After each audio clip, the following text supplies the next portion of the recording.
What's going on, everyone? This is Skoot from Warfare and Roleplay, and today we are talking about two things: Suffocation and Falling for 5th edition D&D. Now, for Suffocation, which is not good in general for D&D or really at all for anybody. So Suffocation, you can hold your breath for a number of minutes equal to your constitutional modifier plus 1. So as you can see here, I can hold my breath for my modifiers 2. So that's 2 minutes plus the 1 that it gives you. So for 3 minutes, I can hold my breath. Now the thing is, when I run out of that breath, I can then only survive my constitutional modifier in rounds. So for the number of rounds is equal to my constitutional modifier. So as you can see here, I have a +2 to my constitutional modifier.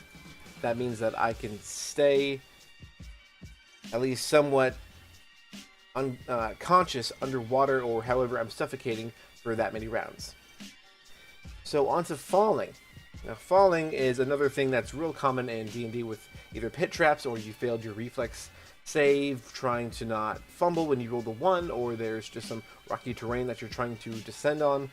Now falling is, at the end of your fall, you're going to take bludgeoning damage, which is, as it sounds, it's just straight bludgeoning damage. Now you're going to take 1d6 for every 10 feet you've fallen. So when you're looking at your grid map, it's going to be 2 of those squares, because each square on the grid maps, if you're using grid maps, is 5 feet. So if for every 2 of those squares, for every 10 feet, you're going to take 1d6 damage. Now that maxes out, which it's going to be really tough for things to survive. It maxes out at 20d6, so that is not really good for anyone if that maximum damage is given to you. Now, if you land prone without falling, if you completely just fall down and you land prone, then there are some things. So I'm going to go over landing prone real quick for you. Now, prone means you're either on your back or you're on your stomach. You're just completely on the ground from either falling or something that has happened to you. Either you've been thrown back by an explosion or some other type of situation or encounter has happened that has made you prone. Now, when you're prone, your only movement is to crawl. I mean, that's kind of common sense there. If you're laying on your back or your stomach, the only thing you can really do at that point is crawl or take an action to stand right back up. Now, it's going to take a full action to stand and get right back up on your feet. But other than that, if you're prone, all you can do is crawl at that point. Now, you have a disadvantage on all your attack rolls when you are prone.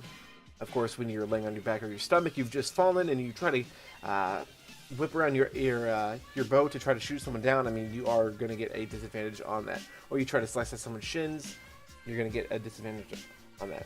Now, if a attack roll is made against you, they have an advantage if they're within 5 feet.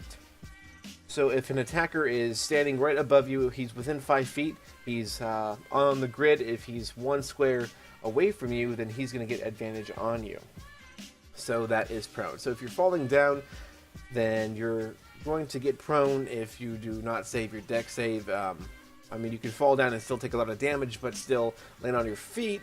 But that's, I mean, that's going to be up to your DM and the house rules and whatever you have established there for that table. But that is it for me today, gentlemen, ladies. This has been another video from Warfare and Roleplay, and like I said, we'll try to keep coming out with content as much as we can. We're trying to get some better mics and cameras and stuff of that sort, so stay tuned for that, and I will see you guys later.